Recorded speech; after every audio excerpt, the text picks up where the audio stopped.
Muy buenos días. Mi nombre es Dennis Small, soy el director para asuntos iberoamericanos de la revista EIR, Executive Intelligence Review, revista fundada por el connotado político y economista norteamericano Lyndon LaRouche. Me da mucho gusto poder estar con ustedes a mediados de febrero del 2016, en momentos en que el pronóstico del señor LaRouche de que los primeros días, semanas y meses del 2016 iban a presentar un desplome financiero final del sistema del transatlántico, donde ese pronóstico se está cumpliendo. No solamente el desplome financiero, sino que estamos también en momentos extremadamente graves en cuanto al peligro de una guerra, de una confrontación entre las superpotencias, que es producto del mismo desplome financiero de los países del sector del transatlántico. Las provocaciones del gobierno del presidente Obama de Estados Unidos, del Imperio Británico y en general del sector financiero de la City de Londres y de Wall Street, estas provocaciones respecto a China y respecto a Rusia en particular nos está llevando a una situación de extremo peligro, tanto en la situación de Siria como la situación de Ucrania, la situación de Corea. Hay un sinnúmero de potenciales puntos explosivos, todos producto de esta iniciativa hacia la confrontación de un sistema totalmente caduco que está buscando someter al mundo entero a su sistema de desplome para no desaparecer de la faz de la Tierra. Es un momento donde el lado financiero es particularmente visible. Todo el mundo lo ha visto a principios de este año con las tasas de interés negativas de los principales bancos centrales del mundo. Solamente falta la Reserva Federal, pero le queda poco. Esta idea de tasas de interés negativas es simplemente una indicación de que nada está funcionando a estas alturas y que toda la burbuja especulativa es algo que no tiene manera de sostenerse y están buscando alguna alternativa para tratar de mantener esa burbuja a flote. Entonces tenemos el peligro de guerra, tenemos el peligro del desplome financiero, pero quizás lo más grave de todo es la situación de desesperación, de una ansiedad y un pesimismo cultural total que está viviendo la población de la mayoría de los países del sector del transatlántico, donde los jóvenes piensan y sienten y tienen mucha evidencia de que ellos no tienen futuro. Una sociedad dominada por drogas, por suicidio, por falta de empleo y por un pesimismo general respecto a la naturaleza y el futuro del hombre, que en realidad es mucho más peligroso que el desplome financiero o el peligro de guerra como tal. Por peligrosas que son estas situaciones, el hecho de que hay una creciente tendencia de que el hombre se considera incapaz de resolver problemas, que es el telón de fondo y quizás la dificultad más grande que tenemos que enfrentar. Y mis palabras hoy van dirigidas en esa dirección, porque sí hay una solución. Muy a menudo para encontrar soluciones tenemos que mirar muy al futuro, no concebirnos como gente presa del momento actual, ir más allá en términos también de nuestra propia generación, definitivamente pensar más allá de nuestro país o nuestro barrio o nuestra región y contemplar el planeta en su totalidad y nuestro sistema solar y la galaxia en general para nosotros como especie, como la única especie creativa de la que tenemos conocimiento, que es su responsabilidad directa, asumir responsabilidad por estas áreas en general. El hombre está dotado de una capacidad que nos da una solución a esta crisis o la posibilidad de crearla, y es el hecho de que, como ha ocurrido en otros momentos de nuestra historia, como cuando el periodo de la peste negra, en la nueva era de tinieblas del siglo XIV, el hombre fue capaz, a través del gran renacimiento dorado, de producir soluciones que antes no eran visibles. En este sentido, creo que podemos decir que una de las peores consignas que se han creado jamás es esa idea de que la política es el arte de lo posible. Eso es absolutamente falso. La verdadera política es el arte de lo imposible, de lo que es aparentemente imposible dentro del marco actual, pero que el hombre es capaz de cambiar para crear soluciones. Si nos limitamos a lo que aparentemente es posible, con lo que se nos ha dado, simplemente nos vamos a hundir todos con este sistema que se está hundiendo. Ahora, como les dije, mi punto de énfasis hoy, porque creo que es el tema que más hace falta en este tipo de discusión, es poder ampliar el aspecto de las soluciones que están a la mano o que podemos crear, si no están a la mano, están a la mente, para ir resolviendo esta crisis. Pero primero simplemente veamos la magnitud de la crisis financiera en particular que enfrentamos, porque también frecuentemente la gente no quiere reconocer la gravedad y la finalidad de esta crisis simplemente porque piensan que no hay manera de resolverlo. Ahora, podemos ver en la primera transparencia que quiero mostrarles, que es algo habrán visto quizás en las publicaciones del movimiento de LaRouche, una curva que refleja de manera muy sintética la naturaleza del problema, que es el cáncer financiero. Tenemos una burbuja especulativa que ha crecido, aquí se refleja desde 1980 hasta el 2014, pero especialmente desde 1999, que es donde está la primera línea vertical, hay una explosión de los derivados financieros, que es la parte roja de la curva. Representan el 90% de todos los instrumentos financieros mundiales. Y esto ocurre empezando en el 99, que es cuando se elimina la ley Glass-Steagall en Estados Unidos, que es la que prohíbe la especulación en derivados, mantiene una separación de la banca especulativa de la productiva. Cuando se hace desaparecer la ley Glass-Steagall, entonces empieza el crecimiento de este cáncer financiero tan impresionante. En la crisis del 2007-2008 hay un pequeño estancamiento en su ritmo de crecimiento, pero eso se retoma ya en el 2010 con las disque soluciones que los banqueros de Wall Street ofrecen, que es más dinero, más emisión cuantitativa, más hiperinflación, más especulación. Es decir, empeoran la situación alimentando al cáncer.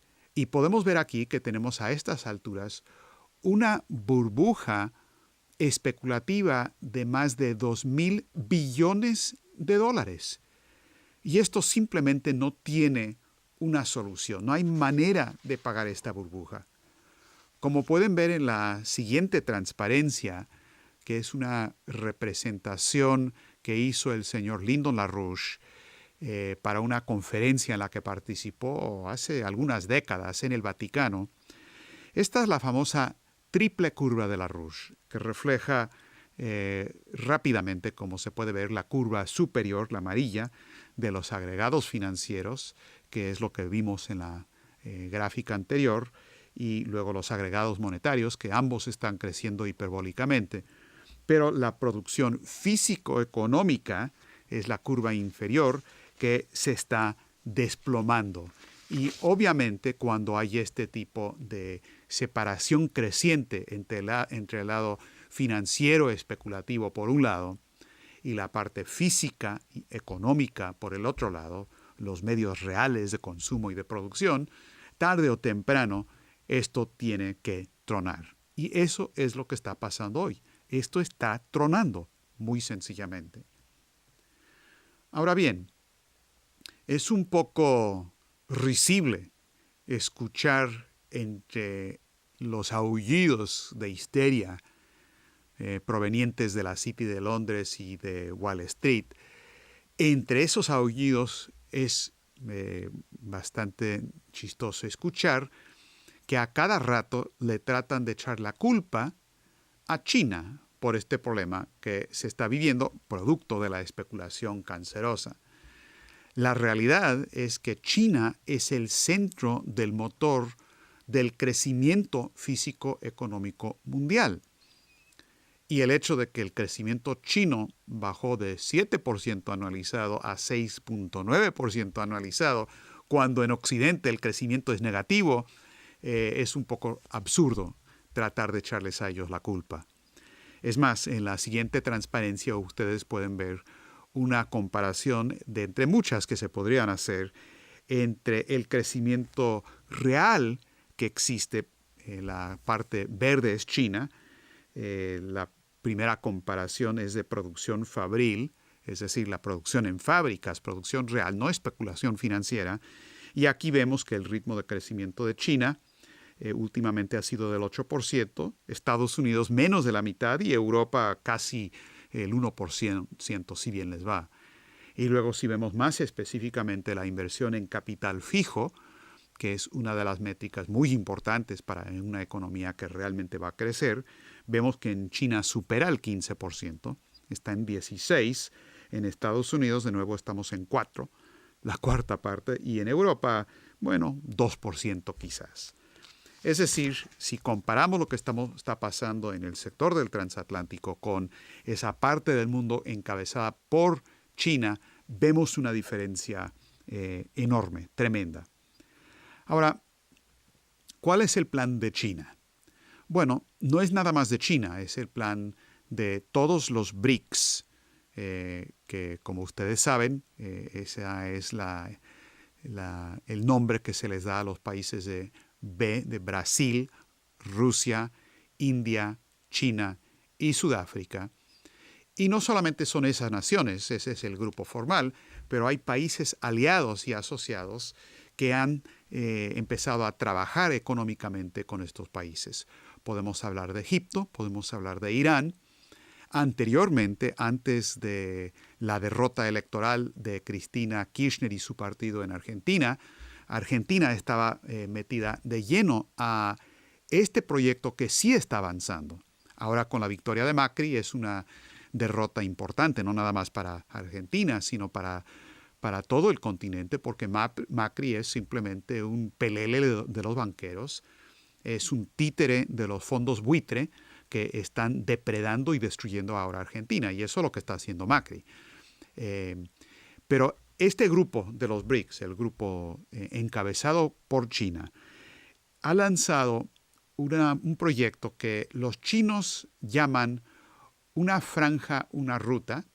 A veces le dicen la nueva ruta de la seda, pero en realidad es algo muy parecido, muy afín con lo que el movimiento de LaRouche, tanto Lyndon LaRouche como su esposa Helga Sepp LaRouche, han lanzado por décadas ya como la idea del puente terrestre mundial. Y es más, la idea misma de la nueva ruta de la seda tan originó con nosotros, con Lyndon y Helga LaRouche, que en China misma se le conoce a Helga Sepp LaRouche como la dama de la ruta de la seda, porque ella hace más de 20 años presentó estas iniciativas, que ahora son la política oficial del gobierno de China, en múltiples conferencias internacionales, incluidas dentro de China. Ahora, en la siguiente transparencia pueden ver una representación, un mapa mundi, con lo que llamamos el puente terrestre mundial. Y es una representación en las líneas verdes de los corredores ferroviarios, no nada más ferrocarriles, sino corredores ferroviarios, donde son infraestructura que abren sectores enteros al desarrollo, fuentes energéticas, fábricas, también minería y, por supuesto, corredores ferroviarios de alta velocidad. Y las líneas rojas son las que no existen todavía. Aquí en este mapa mundi pueden ver que uno de los proyectos más importantes, yo me atrevería a decir que el más importante de todos, es el que está en el centro del mapa mundi, con el número 1, que es la construcción del túnel por debajo del estrecho de Bering, que por cierto es un proyecto oficialmente no solamente promovido, sino que ya se están moviendo en esa dirección por parte de Rusia y China. Por supuesto, el gobierno de Obama, siendo títere totalmente de Wall Street, absolutamente no quiere saber nada de eso. Y para que avance ese proyecto se requiere evidentemente cooperación entre Rusia y Estados Unidos en particular. Pero esto lograría unir estas redes ferroviarias a nivel internacional. El segundo gran proyecto es el del tapón de Darién, para conectar por primera vez a Sudamérica con y la conexión por Centroamérica y luego por México, que tiene un papel muy importante que jugar en esto, con lo que ya es el sector eurasiático de crecimiento y desarrollo. Y esto nos da una visión general de lo que es este proyecto de una franja, una ruta de los chinos, con una orientación en la economía de lo que el presidente chino Xi Jinping denomina la estrategia de todos ganamos. Todos ganan en este proyecto. No es un juego de suma cero, en el que para que yo gane, tú tienes que perder. Y si yo voy a avanzar, tú vas a retroceder. Esa es la visión de Wall Street, esa es la visión de que el ser humano es simplemente como un animal y que lo que busca es su placer hedonista del momento y que para que yo tenga placer, tú vas a tener que sufrir dolor. No. Como dice Xi Jinping, y tiene toda la razón, porque esto es la naturaleza del hombre, el bienestar de una parte del planeta, de una nación, depende de que otras naciones también prosperen. Mi beneficio propio se ubica en el desarrollo tuyo. Y eso solamente puede ocurrir cuando uno tiene una economía en crecimiento, donde no hay límites al crecimiento, donde no se agotan recursos escasos, porque en ese caso, si yo consumo más, tú tienes que consumir menos, sino que todo lo contrario, la creatividad y la tecnología del hombre siempre va creando nuevos recursos y por lo tanto nos podemos dar abasto a la población existente y a la población que tiene que crecer. El hombre es capaz de crecer infinitamente con tal y que use su mente, su don creativo, para hacer avanzar la ciencia y la tecnología. Y esa es la métrica, y no el dinero, menos la especulación, de una economía exitosa. Ahora, ¿esto que tiene que ver con Iberoamérica? Bueno, tiene mucho que ver, porque, número uno, es la única salvación de las economías ahora atadas al Titanic financiero del transatlántico, que se van a hundir y destruir si no se separan de eso, si no se van a ese bote salvavidas, pero también porque los países de Iberoamérica tienen mucho que aportar. Y hay 3 grandes proyectos que les quiero mencionar que los chinos han planteado, que vienen de tiempo atrás también de las propuestas de Lyndon LaRouche, y de fuerzas políticas afines en Iberoamérica a través de los años, pero ahora son la política oficial del gobierno de China.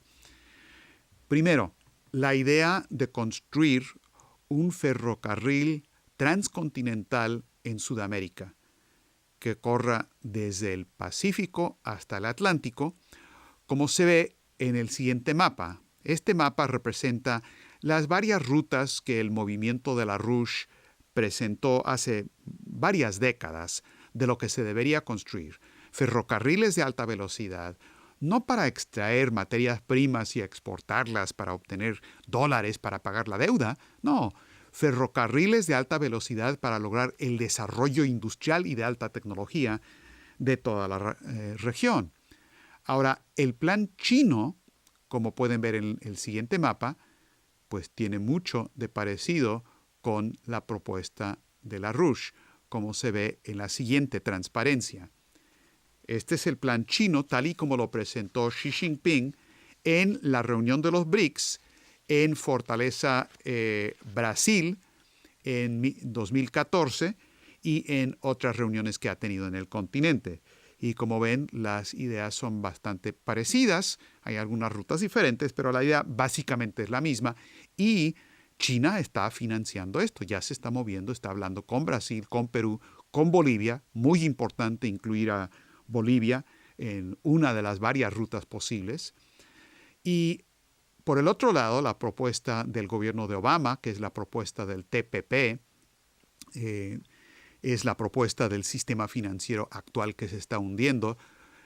Podemos ver en la siguiente transparencia la propuesta de Obama respecto a rutas ferroviarias para Sudamérica.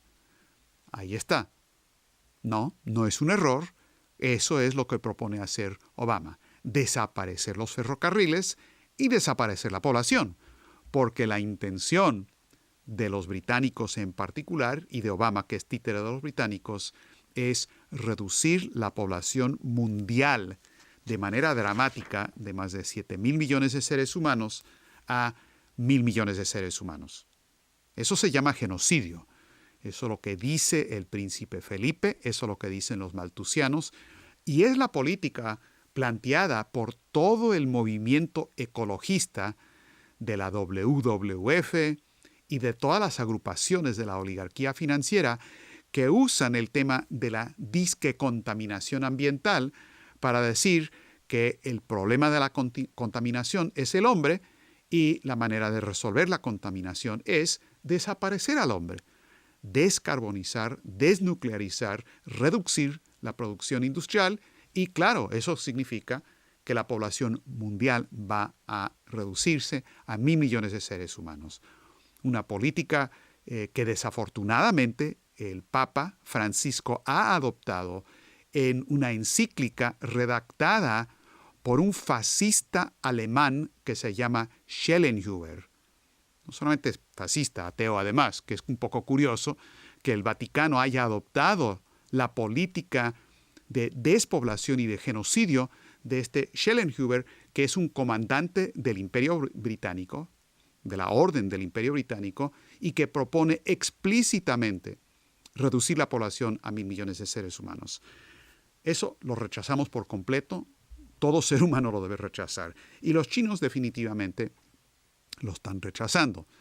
Bueno, el primer proyecto es este que decía del ferrocarril transcontinental. El segundo, de gran envergadura, es el Gran Canal Interoceánico de Nicaragua, como se ve en el siguiente mapa, que es una ruta, esto se ha discutido por décadas, si no siglos, es una cosa obvia para poder trasladar carga interoceánica de una manera que facilite el uso de los supertanqueros y los supercargueros de hoy. Si ven en el siguiente mapa, la siguiente transparencia, lo que pasaría con estas rutas en el caso o cuando se construya este canal interoceánico, por ejemplo, el transporte de mineral de hierro. Aquí puse Belém, que es uno de los puertos cerca de la gran mina de Carajás en Brasil, a Shanghái en China. Podemos ver que usando el canal interoceánico, cuando se construya con ayuda china, de aquí a unos 5 años más o menos, eso reduce en 10% lo que toma llegar de un lado a otro y también la distancia. Y esto significativamente reduciría uno de los costos físico-económicos al crecimiento de la economía mundial. Pero hay una mejor manera todavía, además de esta carga marítima, que es útil para cierto tipo de carga, pero hay una mejor manera de ver cuál puede ser la conexión de la economía mundial. Y esto lo vemos en el siguiente mapa, la siguiente transparencia, que es una proyección polar. Y he enfatizado aquí, para que ustedes lo puedan comparar, lo que es la ruta marítima entre Los Ángeles y Shanghái, que son unos 11.000 kilómetros y que toma hoy día unos 17 días. Pero con la construcción del puente terrestre mundial, con ferrocarriles de alta velocidad, en particular de levitación magnética, pueden ver aquí que la ruta, que como pasa muy cerca del polo, es casi la misma distancia en realidad entre Los Ángeles y Shanghái, otros 11.000 kilómetros, pero el tiempo que demoraría sería 2 días. Ahora, Es obvio que la ventaja en términos de logística y de economía física es enorme con este tipo de red ferroviario. Y vean nada más la situación de México en este nuevo arreglo del mundo, porque uno va a poder tomar un ferrocarril, el tren, en Tierra del Fuego, en Argentina, pasar por toda Sudamérica, el tapón de Darién, subir por Centroamérica, llevando desarrollo e industrialización y destruyendo el narcotráfico a todos, con este desarrollo económico, pasando por México, por toda Norteamérica, cruzando el estrecho de Darién para pasar a Eurasia, Rusia, China y, por cierto, también se puede llegar hasta Europa y África en un solo corredor ferroviario industrial planetario. Y esto nos da una idea de la manera en que se puede integrar productivamente al continente, siempre respetando las soberanías nacionales, pero integrando el desarrollo físico-económico. No es la integración financiera para saquear. Estamos hablando del desarrollo de nuevas tecnologías que se requieren para ir avanzando constantemente en lo que es el futuro que estamos creando para la humanidad. Ahora, el tercer proyecto importante, además del Canal de Nicaragua, en cuanto a los proyectos chinos en Iberoamérica, son los planes chinos respecto a México. Y en particular quiero enfatizar el ferrocarril transísmico en México. Ahora, vean la siguiente transparencia, que es un mapa del gran proyecto hidráulico Nahuapa, que abarca Canadá, Norteamérica y México, un gran proyecto de traslado de agua en grandes cantidades para crear capacidades agropecuarias cuando ahora solamente hay desierto, y también los proyectos afines en México, que son el Plino y el Pligón.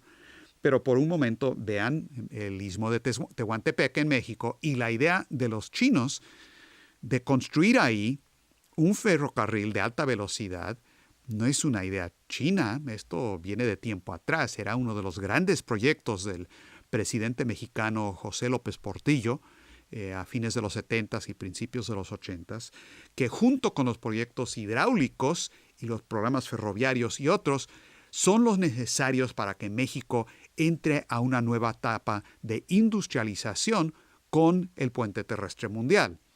Ahora, eso, como ustedes saben muy bien, ha quedado congelado. Ha habido una presión tremenda sobre el gobierno de Enrique Peña Nieto por parte de la Casa Blanca de Obama.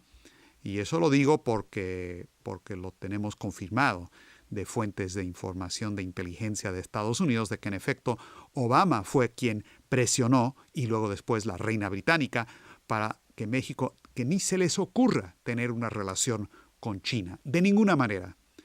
Entonces, desafortunadamente México por ahora ha dominado esa idea de que la política es el arte de lo posible y se considera lo posible dentro del sistema actual del sistema financiero del transatlántico, que es un sistema caduco, en vez de pensar hacia el futuro y lo que el hombre puede y tiene que hacer. Ahora, en ese sentido, en cuanto a la cuestión del agua, y esto lo dejo como un tema para su discusión allá, el Plino es bueno, el Pligón es todavía mejor y el Nahuapa es todavía mejor, en el sentido de que las tecnologías que se requieren son un reto más grande. Pero ni Nahuapa, ni Plino, ni Pligón hacen lo que realmente tenemos que hacer. Porque en vez de simplemente trasladar agua de un lugar a otro, agua dulce, eso está muy bien y hay que hacerlo.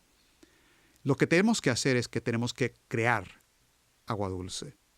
No es cierto que tenemos una cantidad limitada de agua dulce y agua en este planeta. Es algo finito o dado con el control y el conocimiento que tenemos hasta la fecha de lo que es el ciclo del agua, el ciclo hidráulico.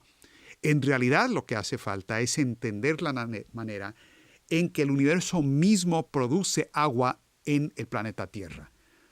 Y eso nos lleva, hasta donde sabemos con la ciencia de hoy, al fenómeno galáctico de la manera en que se produce con rayos cósmicos el proceso de ionización en la atmósfera de la Tierra, que a su vez, a través de las nubes y demás, produce agua. El hombre es capaz de dominar esa ciencia, pero lo tenemos que ver fuera del desierto local, fuera del planeta Tierra y aún fuera del sistema solar. Esto es cuestión de nuestra relación con la galaxia en su totalidad.